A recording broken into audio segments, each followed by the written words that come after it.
የሴቶች ብሔራዊ ቡድን የሴቶች እግር ኳስን አስመልክቶ ሰሞኑን ለጆሮ የሚከብዱ ዱብዳዎች በተለያዩ መገናኛ ብዙሃኖች እየተገለጹ ይሰማል። ይህን አስመልክቶ ምን አስተያየት አለ?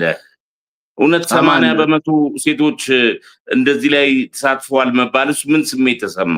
አማን ነገሩ ያስደነግጣል። ነገር ግን የሰማው ሁሉ ትክክል አይደለም ነው ብዬ አላምንም እና ማስረጃ መቅረብ አለበት፣ መረጃ መቅረብ አለበት። አሁን እንደዛ መባሉ ትክክል አይደለም ያልኩት አልልም። ነገሩ ያስደነግጣል። ከሆነም በጣም አስደንጋጭ ነገር ነው።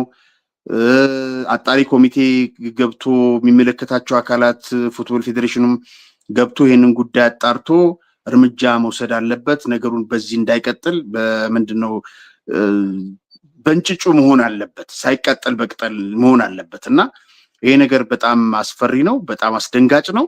ስለዚህ ሆኖ ከሆነ እርግጠኛ እኔ መረጃው ስለሌለኝ ነው። ልክ አሁን አንተ እንደሰማኸው ከሚዲያ ላይ አንብቤያለሁ፣ በተለያዩ የውጭ ሚዲያዎች ላይ ተዘግቧል ይሄ ነገር። ነገር ግን ውሸት ነው እውነት ነው የምልበት ነገር የለኝም፣ ማስረጃው ስለሌለኝ ማለት ነው። ግን ፌዴሬሽኑ ለዚህ ምላሽ መስጠት አለበት። ለምሳሌ ኢትዮጵያን አትሌቶች አንዳንዶቹ አትሌቶች ዶፒንግ ይወስዳሉ በሚል እነ ዶክተር ተስፋዬ ሌሎችም የፌዴሬሽኑ የአትሌቲክስ ፌዴሬሽን ኃላፊዎች ሯጮች ላይ ይሄንን በሚያደርጉት ላይ እርምጃ ወስደው አሳይተውናል።